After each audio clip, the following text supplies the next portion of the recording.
What does it mean that the earth will be filled with the knowledge of the glory of the Lord as the waters cover the sea? As it did in the garden, it means people. God covers the dry land with his glory by covering it with people. Redeemed, glorious, renewed, grace renovated, Christ reformed people. The people are the water in this ocean of glory. So the picture is this.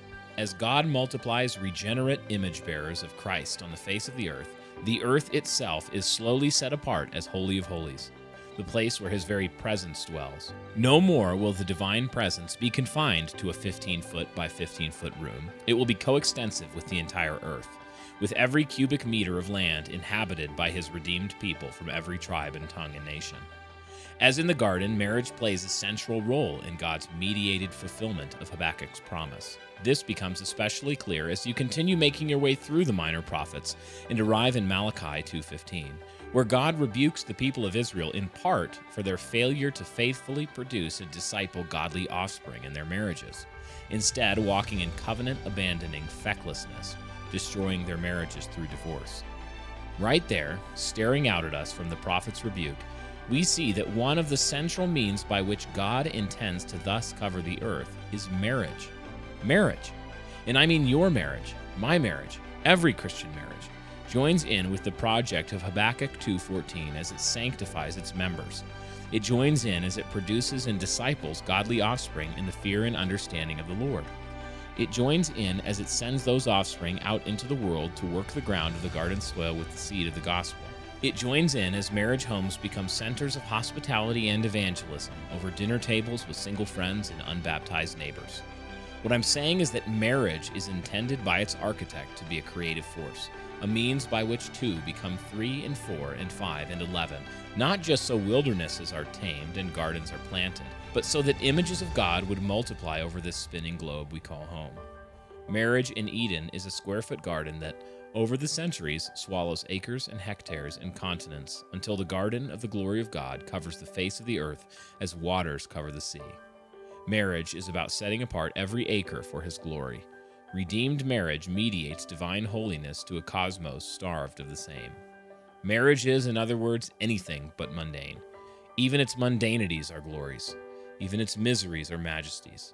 Even its failures are mingled with hope, not because of husband and wife, but because of the great husband, who has committed to not only wash his bride clean, but send her, commissioned and clothed in power, to leaven the whole lump and occupy every zip code. That's what marriage is for. Excerpt from Mediated Holiness in Holy Matrimony by Brian Sauvé. Well, everybody, welcome to no longer Season 1. Season 2. Season 2 of Bright Hearth.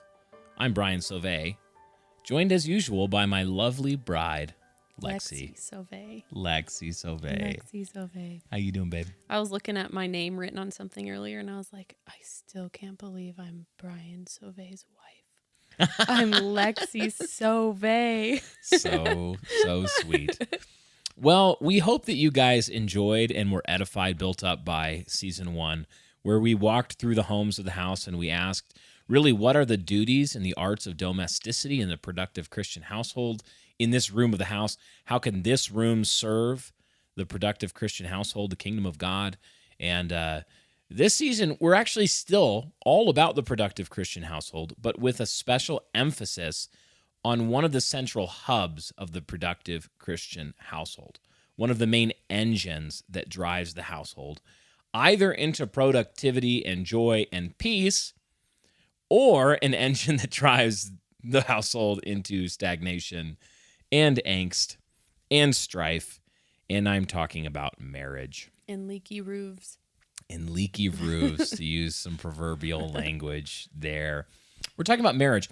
Marriage is obviously central to the productive Christian household. And so really we haven't changed the topic so much as we've zeroed in on one of the elements that we've touched on in many ways in the first season and, really dove into that topic. And so our thesis statement for this season is pretty simple. It's basically the thesis: marriage is the heart of the productive household. Marriage is the heart of the productive household. Where there's a flourishing and joyful marriage at the center of a household, the household is likely to be a fruitful, growing, productive thing. I hope you enjoy as well the accompaniment that our children are giving us. What does that sound? Pencil sharpening. Pencil sharpening. Pencil sharpening. It's, of course, after bedtime for the littles in the Sauvé homestead here as we record, as usual, on a Monday night here. And some of the olders are exercising their privilege to read and stay up a little bit later and actually color at this time. And they've decided that now would be the best time. Sharpen all 64 pencils. To sharpen every pencil in the entire home. It's okay. So if you hear that sound, that is what is happening. It's a productive household. It's a productive household. It's very productive out there. We're creating so many pencil sharpenings, shavings, whatever that is. Hear a little Psy guy maybe outside of our door, snoozing in the hallway. And by snoozing, I mean chit-chatting, looking at books. So our thesis statement is that marriage is the heart of the productive Christian household. And to introduce this season here in this first episode, what we'd like to do is basically give you two principles that will be programmatic for the whole season. These two principles are going to show up everywhere, and they really function as kind of like bones for the season. So they'll hold a lot of other things up, and we'll build on them. So we're basically in this episode just pretty simply going to give you each principle, walk through what we mean by it, and why it matters. All right, so the first principle that you're going to really feel underneath everything that we do is simply that if you're to understand Christian marriage and God's design for it, then you must understand how the man and the woman relate to one another and how the man and the woman relate to God and the world that God made. You have to understand how the household is situated in the world, in this hierarchy, in this world that God has made, and then understand the hierarchy within the marriage. How the man and the woman relate to the cosmic hierarchy of God's world, and how the man and the woman relate to one another in this sort of microcosmic hierarchy of God's making. So what do we mean by how the man and the woman relate to God's world in the hierarchy of God's world? Well, like how I was describing it to you earlier. Yeah, exactly. So the way I think about this is that God has naturally built hierarchy into reality. There's no escaping that. Covenants are part of reality. There's no escaping it. And so part of like the intro that you were reading, which by the way, I feel like that's the most clearest explanation I've even read on that topic. It was great. Thanks, but the household is at the center of the cosmos because it's going to be building the people that are the image bearers of the Lord. Mm-hmm. And so because of that, you can, like, if you actually believe that, you believe that the household is to be taking dominion, self-sustaining, glorifying the Lord, pumping out these people who will glorify God, then you can see the flip side of why demons are trying to break down that hierarchy. And then within the household, most households, I mean, like you were saying, people are made between husbands and wives. And so most households, at the center of them is a married couple. Yeah, that's the design. Yeah, so you cannot have a husband and a husband be the center of a household that's going to be productive. If you think about it in terms of people, you literally can't do that. They can't be productive. Yeah, you can't have two women doing the same thing. Yes, you can't. Like, this explains why the deconstruction of the household ends up always being a deconstruction of its hierarchy and the complementarity, in like marriage. The way that the differentness of men and women work together, even the different roles within this hierarchical relationship. So you have the man and the woman relating outside of the household in this cosmic hierarchy, where you have the Father who creates all things through the Son by the Spirit. He creates all things. He's utterly distinct from his creation, utterly above it. He is transcendent. And then he creates, as like a pater familias, he creates this whole household of the cosmos. This is like, you could read C.R. Wiley. We're going to read a quote from C.R. Wiley's great book, The Household in the War for the Cosmos, Recovering a Christian Vision for the Family. But this is how you can think about the way the man and the woman and the household relate to the creation. So God creates this creation which is beneath him. Everything created is beneath him. It sits under him. He's at the peak and the pinnacle of authority and headship. He's the source of all things. And then even in this creation, then, God creates hierarchies all the way up and down. He creates this created world. And then what does he do? Well, it's good, but it needs a ruler.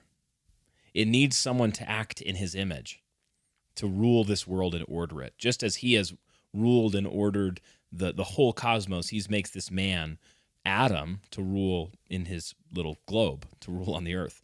He makes Adam, and he gives Adam authority over all the beasts of the field and over everything in the world that God made. Take dominion, rule over it, name things, exercise of authority. And then Adam is going to relate to God above him.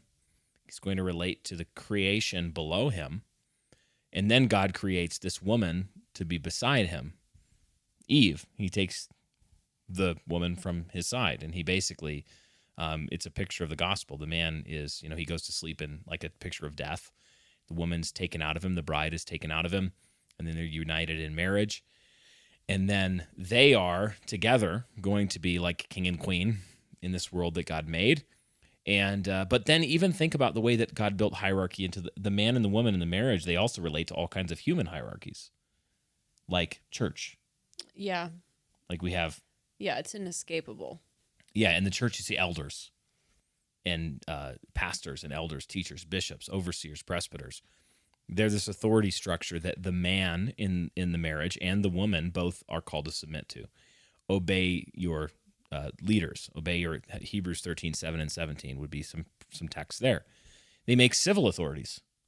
Romans 13, where the man and the woman are both called to obey and submit to this hierarchical relationship with the civil magistrate. He gives the man and the woman children. The children are called to submit to the parents, in Ephesians 6, for example. But then what you have in this household ends up being a microcosmos. Yeah. Microcosmos, where we have a husband and a wife, and they don't relate to each other as absolute sameness. No. They're not two poles on a magnet, right? No, they're not. Not egalitarian. No, they're not egalitarian. They're not interchangeable. And what the world wants to do, what the attack, one of the vectors of the attack on the Father, on the authority of the Father, and on God's authority as creator, and on that hierarchy there, that the enemy makes, is he attacks it by proxy everywhere that it is imaged in creation. And the enemy would love for children to disobey their parents, to dishonor their fathers and mothers. That's a vector of an attack against the Father, whose children, you could say his people, are to submit to him as Father. That's a vector of attack. Same thing in marriage. Yeah, I think you can see it too in governments just making it extremely hard for fathers to truly be providers or even to leave a legacy for their kids. Or even the flip side, as you were talking, I was thinking about how they even like to step in and play the part of the mother. Oh, yes. By providing things like government-based daycare. Yes. Like, we'll make it easier for you to go to work, single moms, help all the single moms out. We'll be your child's mom. We'll feed them breakfast, lunch, and dinner, killing their brains with that crap food. But, we're taking care of them. The government is filled with martyrs. Yes. Yep.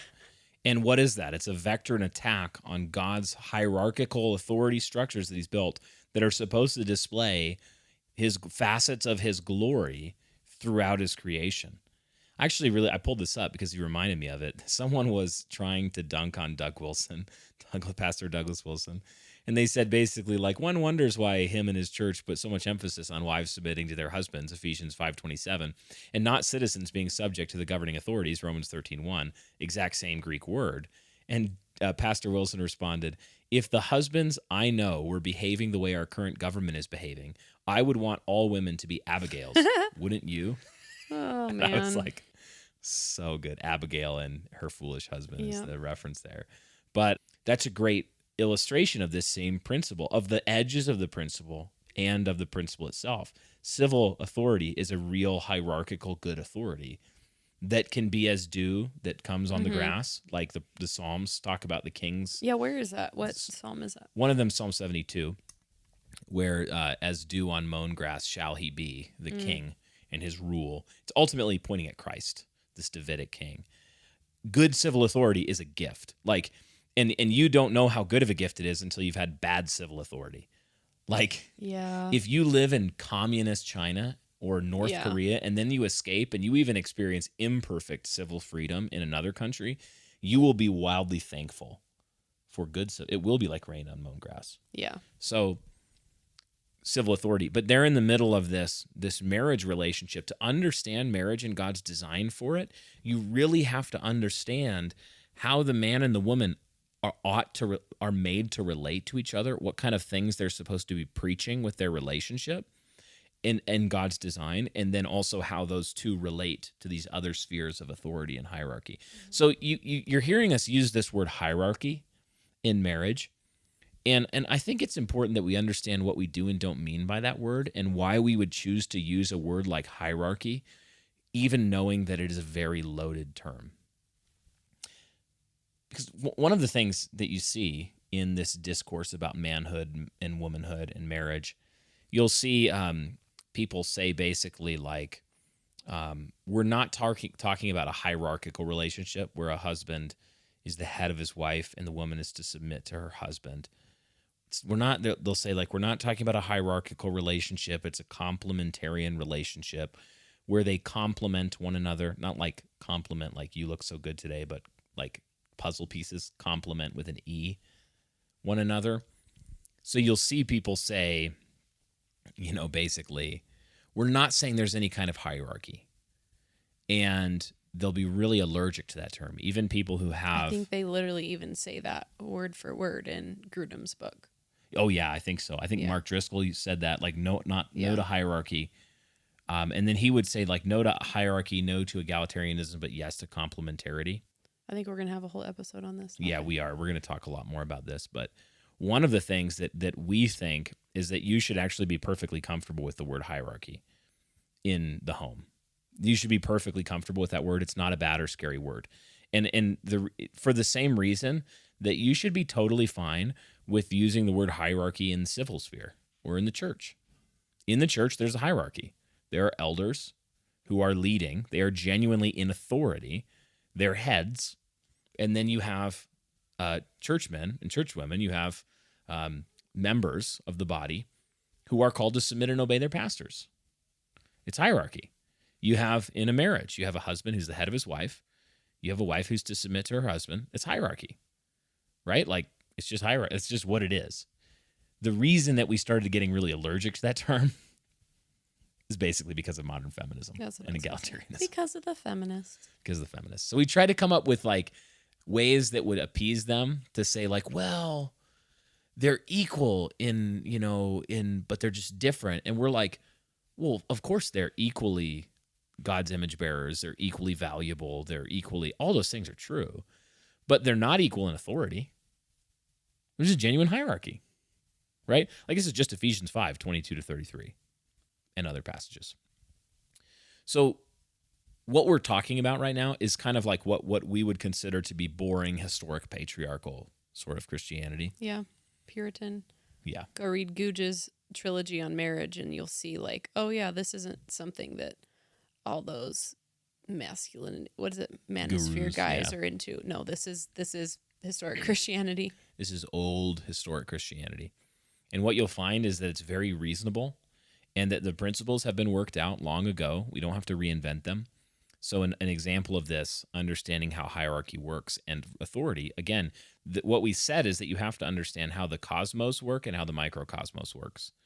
You have to understand how the man and the woman do relate to each other in the marriage, which is a hierarchy. There's a husband and a wife. He's the head of his home. He has certain responsibilities and authority there by virtue of that office. But then you also have to understand how the man and the woman relate to the outside authorities. In one way that you would see this ameliorated is that, or held in its proper place, is that the husband and the wife then are both under the authority of elders. They're both under the authority of kings. They're both under the authority of Christ. They're both under the authority of the Scripture. And so no human being is an ultimate authority that's unmediated. Yeah. We're all in authority. So everybody's in hierarchies. Like, I'm a son and I'm a father. I'm a son and I'm a husband. My father is hierarchically above me. Even though he's not the head of my household, because there's a new household, a man shall leave his father and mother and hold fast to his wife. But my father exists in a place of honor and authority that is above me in station. So I have duties to him that he does not have to me in the same way. And he has duties to me as a superior. So we have to be comfortable with this language. This is the language of the Confessions, by the way. It speaks of superiors and inferiors, and it doesn't mean them in like women are inferior to men. It means them in terms of their place within the hierarchy. So once you understand that a husband and a wife are both under the authority in the church, and so when a husband is in unrepentant sin in his sphere of authority, he doesn't get to be a little tyrant. He is subject to the ruling authorities of the church, and they can exercise discipline on him. He's subject to the ruling authorities of the state, and they can exercise discipline on him. Yeah. And a wife can appeal to those authorities. Yeah. A wife can appeal to the state authorities, and a wife can appeal to the church authorities. Mm-hmm. And we've had both. Yeah.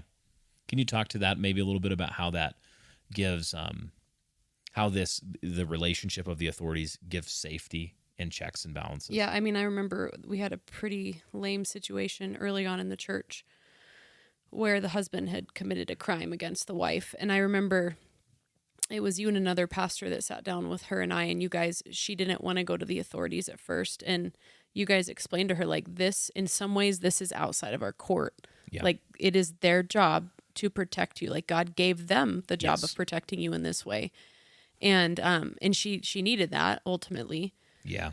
So yeah, it just is it's a safety thing. Mm-hmm. Yeah. I don't know. I just never, I always think you're never a turd, but I had one dream recently where you were acting kind of like a turd. Dream Brian. And I just rude. remember thinking, like, I have to tell Pastor I'll Dan. tell the I elders. have to tell Pastor Dan. I have to tell Pastor Dan. And Yes. the thing is, because the elders are a form of authority over me that I respect, Mm-hmm. I know that going to them, they will take care of business, be it correcting me if need be, correcting you if need be, putting the situation to rights and protecting me. Did I already say that? Yeah, I think I already you're said making that. sense. That's But yep.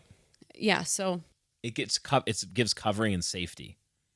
So sometimes what we have, there's such thing as what we call like a hyper patriarchal scenario, and in these scenarios, you end up with this kind of mixing of the governments in an unbiblical and unhealthy way, where like the husband becomes the mediator for all ecclesiastical functions. Yeah. Like the church serves the husband communion who serves the family, or like the husband baptizes in his home. All these, where basically the husband is like, people do that? yeah, there are situations like this. I call them hyper patriarchal. Like in a church that is hyper patriarchal, where the husbands will come up and baptize? Yeah. Interesting.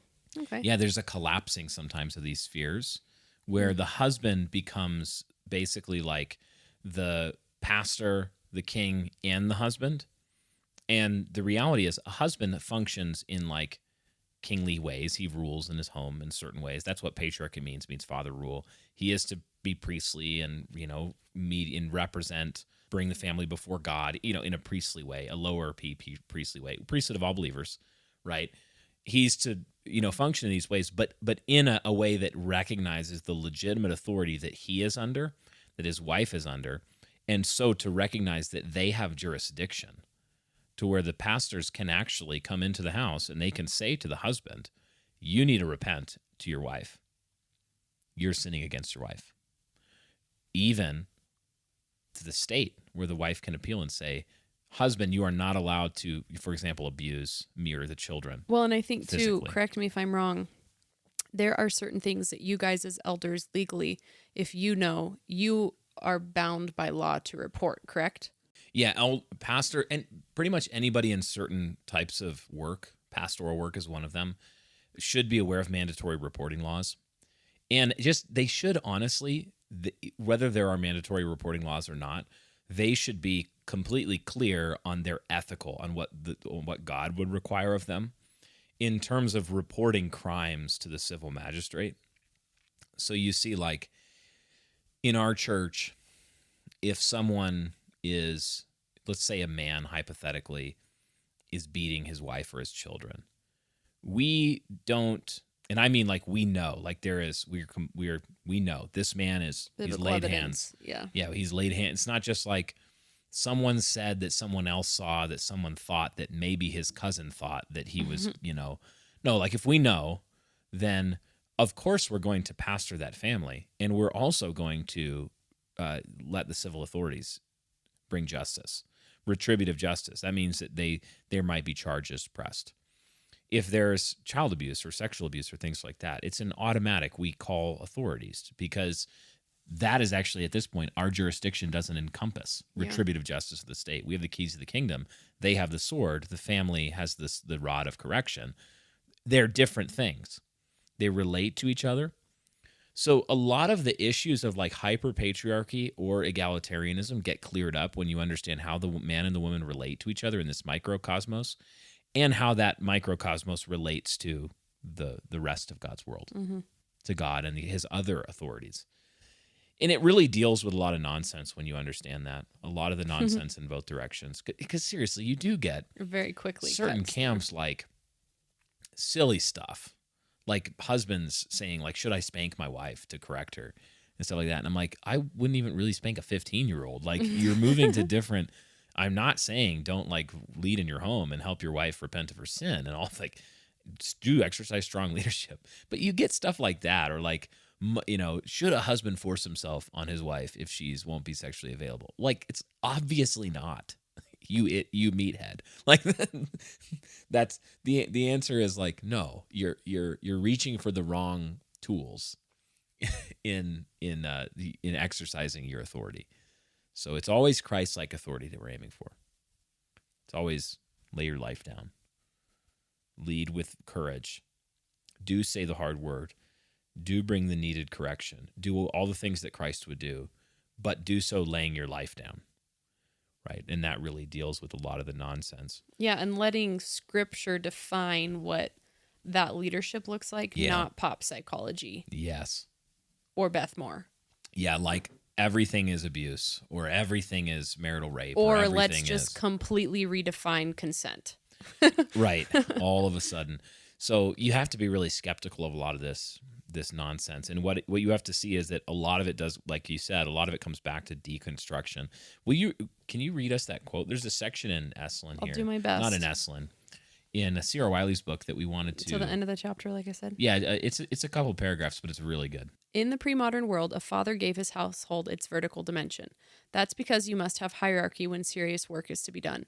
But vertically didn't begin or end with him. Fathers were subject to higher authorities. You could call them the middlemen of the cosmos. He stands between his household and heaven, representing each to the other. Heavenly laws were the real basis of the economy. I liked that line. Yeah, that's really good. The welfare of a household depended on them. That's why a pious man enforced them. He was embedded in a structure he did not invent, and he had responsibilities that he did not choose. Piety consists in performing his duty. As you know, things are different today. Households are not economies in the old sense of the term. They're actually more like recreation centers. We've outsourced productive enterprises to the workplace, and when it comes to social welfare, now the young, the old, the sick, and the out of work all depend on the helping professions. The unexpected consequence of this has been a downgrade in the father's authority. Unexpected, that is, by anyone who isn't a Marxist. Marx saw it coming and rejoiced. In our time, just what is a father supposed to be in charge of anyways? What to watch on TV? Consequently, modern houses don't have a vertical dimension built in. Recreation centers don't need them. Now we all live in a single-story ranch-style house. Not coincidentally, this fits in with the way we understand the cosmos today. Remember, it has no top. As our cosmologists have told us, we have no fixed points of reference, just empty space. This is a long way from the cosmos of Abraham and Aeneas. They lived in a Downton Abbey-style cosmos with an upper floor. They disagreed about who was upstairs, but they agreed that there was someone up there. Consequently, they built their own households on the same plan. Without cosmic points of reference by which a father and husband can be said to represent a higher authority, paternal authority, otherwise known as patriarchy, is perceived to be the imposition of a father's arbitrary and selfish will. Because few men can bring themselves to actually do this, relationships in households now are based mostly on good feelings. This is why fatherhood itself has been repurposed. Now dad is a buddy or a second mommy.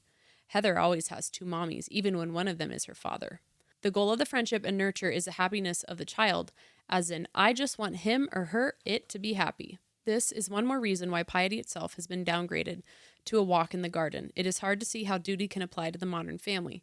Duty impresses a structured hierarchy into our lives. Duty never says, you be you, or go ahead and do what makes you happy. Duty says, this is who you are, do what is required. Some people think these developments are all for the better, that old-fashioned households have been replaced by more capacious modern institutions that give us room for more personal freedom. The people who think this way believe Christianity must adapt or die. But when you adapt, you lose something even as you add something.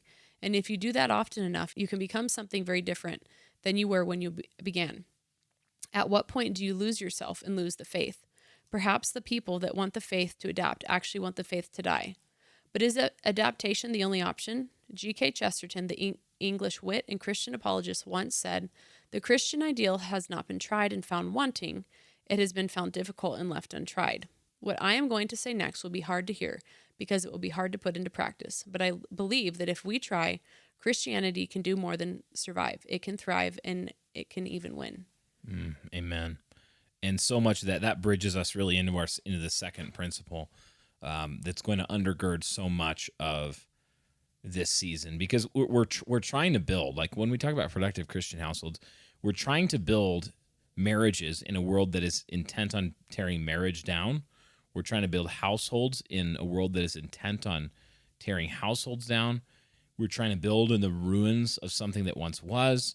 We're trying to take up the old tools and learn the old crafts and put bricks in the wall of this glorious, productive, steady, faithful Christian households and Christian marriages. And so to do that, we have to understand how we relate to the hierarchies of the world and how our marriages are a microcosmic hierarchy. We also have to understand, number two, that Christian marriage is built on the glad fulfillment of our God-given mission and God-given duties. It's built on the glad fulfillment of our God-given mission and our God-given duties. And that's going to require, like C.R. Wiley talked about there, and we'll put a link in the description of that book. You should definitely pick it up if you haven't already. It's a wonderful book. Like he said in that quotation, what the world hates is fulfilling your duties. And what it's going to tell you to do instead is to adapt marriage to your modern sensibilities and say, oh, this is what marriage is for. It's for making me happy. It's like, oh, this is in that article that we quoted from the beginning. One of the things at the beginning that I talk about is how in marriage counseling, I'll often ask a couple, what is marriage for? Like, what is it actually for? And I said, ask a radical feminist theorist what marriage is for, and they'll tell you it's for the oppression and subjugation of women. Ask a utilitarian what marriage is for, and they'll talk about the division of labor and economic theory. Ask a toddler what marriage is for, and they'll tell you that they're not totally certain, but they're pretty sure it's about them. It's like, but what if you asked a Christian, right? Because you could say, what if you ask a modern egalitarian? So it's an equal partnership where each person makes the other person happy, and it's like, yeah, but one of the most freeing truths that you can understand is simply that you don't have to invent your own target for success in marriage, because God actually tells you. Mm-hmm. He says, this is what marriage is for. This is what it is. We don't invent that. We discover it. As a Christian, we have the freedom to actually walk in these duties because we're no longer bound by the punishment of the law. So we can freely and joyfully walk in our God-given duties, not out of fear, but out of a true desire to grow and to honor the Lord. And I think you mentioned briefly earlier that when we're not, like, our duties, if we're bound to our emotions, that's not fulfilling our duties, or that's not what marriage is about, is fulfilling our emotions. Yeah. And it made me think about how if we only think of marriage in terms of emotions, then we're only thinking about marriage in terms of slavery, because you have to be a free person to be able to walk in your duties, even if you don't feel like it. Right. Not ruled by your emotions. Yeah. Yeah. There's just thousands and thousands of marriages that are absolutely in shambles, that are full of misery and strife because they're trying to make marriage something that it's not. and they're aiming for the wrong target altogether. They think things like, marriage exists to fulfill me. My partner, therefore, exists to fulfill me. So if I don't feel fulfilled right now, emotionally in this moment, then they're failing. They haven't earned my affection. They haven't earned whatever it is, whatever vending machine thing you're turning your marriage into. You know, marriage is fun, but it doesn't exist for the sake of fun. Marriage is full of romance, but it does not exist for the sake of romance. Marriage is full of sexual joy, but it doesn't exist merely for the sake of sex. Marriage can be very satisfying, but it doesn't exist to fulfill or satisfy you. It reminds me of, I think it's a C.S. Lewis quote that says, when you do harm to first things, you also do harm to second things. So good. Yeah, absolutely. When you miss the primary, the primal, this is what marriage is and is for, and here's what God says your duties in the marriage are in order to fulfill that goal. When you miss that, you make it into something else. It's like trying to win a race by running in the wrong direction. It's like a cascading effect of one catastrophe after another. Yes. So it's actually good news that marriage, God has actually told us what marriage is and is for, and that he's told us what duties a husband and wife have to each other and to the Lord in order to fulfill that duty. It means you don't have to be enslaved by your emotions. You don't have to be like, what do I feel like doing in my marriage today? Well, today I feel like being a really lazy husband, so I think I'll do that. Or like a wife waking up and saying, I feel like being a miserable cow today. I think that's what I'll do. I think I'll just be really rude to everybody because nobody's serving me enough. You always know what to do next, even when you don't feel like doing the thing that's next. You don't have to wonder how to be a good husband or a good wife. It's not mystery. God has literally told us. He's actually said. He's told us what marriage is for and what the duties of a husband and wife are. Most of this season is actually going to be related to this concept of the mission that God has given marriage itself at the center of the productive home, and then what duties he's given a husband and a wife to fulfill. And guys, this is so freeing. Like in marriage counseling, often I'll be talking to a married couple, and many of them haven't even thought about this. Like comparing what are you doing now to the list of duties that God has literally told you. Husbands do this, wives do this. This is the thing. And they're like, I haven't even thought about that. But that's central. Like they're only thinking of the fact that they got mad at their spouse over this one thing instead of thinking, I should have been respectful. Is that what you mean? Yeah, they're not thinking about what their marriage is for and trying to hit. They're just reacting continually often. Oh, okay. Marriage is just getting this reacting where it's like this cycle of you're not making me happy. And so I'm not happy. And because I'm not happy, I'm going to be rude or frustrated or sad or depressed or quiet or withdrawn or whatever it is. And then they look and they go, well, you're quiet or withdrawn or mad or fussy or whatever. And so therefore I'm not happy. You're not making. And nobody's ever stopping and saying, I am a husband. Is the point to make me happy? What did God tell me to do? Yeah. I am a wife. What did God tell me to do? I am married. What did God say this marriage is for? And there's the thing, and you might be asking like, okay, well, what is marriage for at that point? If we're discovering this in Scripture and our duties and the mission of marriage, we'll talk a lot more about this, but the thing is there are many true ways that you could sum up the mission of marriage from the Scriptures. We could say that marriage, like all things, exists for God's glory, which is true. But then we should ask how specifically. How specifically does God intend for marriage to achieve his glory? The Westminster Confession summarizes, this is Westminster Confession 24, paragraph 2, says marriage was ordained for the mutual help of the husband and wife. There's one reason. The increase of mankind with a legitimate issue, so just offspring that are legitimate. It's talking about offspring that are produced from a married couple.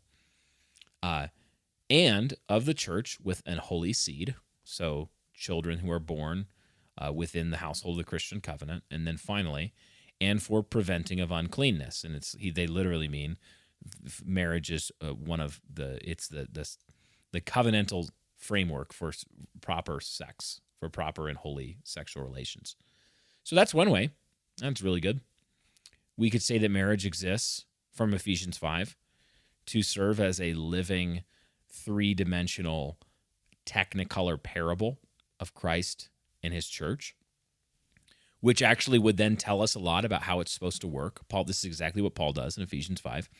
He says, I tell you a mystery, that a man shall leave his father and mother and hold fast to his wife, and this refers to Christ and his church. So he's like, here's what marriage has been about the whole time. A man leaves his father and mother just as the Son of God left the house of his father to win himself a bride, he laid his life down for her, holds fast to her. There's fruitfulness at the union of the bridegroom and the bride. That tells you a lot about how marriage should work, because then he goes on to say. Yeah, I really liked, sorry, did I just... Oh, go ahead. Wiley was talking about consent, like how the bride did not consent to Christ. He chose her and she belongs to him. Obviously, there is a sense in which we consent when we're getting married. Yeah. But he was talking about fulfilling our duties. We fulfill our duties because we belong to our spouse. Like the verse in 1 Corinthians says, yes. She does not exist. What does it say? She exists for man, basically, I think is what it is. Well, yeah, and he's saying, like, you don't belong to you. Yeah, that's what he was saying is... to your spouse. Yeah. You didn't consent. You're not consenting in this moment to belong to him. You belong to him because there was a covenant established. Yeah. So act like it. And again, you see people do all this dumb reductio stuff where they're like, well, then what about marital rape? And it's like, that's not the point of the passage. The point of the passage is about you giving yourself willingly and freely to your spouse because you don't belong to yourself anymore. You belong to them. And them mutually giving their self to you because they don't belong to themselves anymore. They belong to you. It's a beautiful picture of what happens at the union of the bridegroom and the bride. So this is another example of the mission of marriage as a parable of Christ in the church, giving us practical, okay, then how do we live within it? Well, there's an example. We could say that, like I said in the cold open, that marriage is one of the means in producing holy offspring and producing children and within the covenant and raising them in the nurture and admonition of the Lord. It's one way that God intends to cover the earth in his image bearers, and if specifically image bearers who know and glorify him. So then we can, and there's more ways we could say marriage is about this, the mission. Well, then we can go and we can start unpacking what are the duties of a husband and of a wife within the marriage. Like, these are things that God says, husbands, do this. And so if you can know every day when you wake up, these are things that you should be pursuing. Things like, for a husband, provision. A man who doesn't provide for his members of his own household has denied the faith, Paul says. Protection, love, nurture, cherishing, washing his family and his wife with the word, education of children, Ephesians 6, sexual fidelity and duties, 1 Corinthians 7, Hebrews 13. Duties of a wife. Respect, wives, see that you respect your husbands. There's one. Submission to your husband. Lover of husband, Titus 2. Lover of children. Household manager, Titus 2, which encompasses like turning resources into love and physical safety and comfort and food on the table and sexual fidelity and sexually fulfilling her husband. These are all, and then we could say like children, fruitfulness, the normative results of sexual union. It's like these are the things that God has said are the duties. And so as we walk through the season, quite a bit of it is going to be very blue collar, drawing a topic where this has gone off the rails somewhere and bringing it back to these duties and saying, what would it look like for us to obey Christ here?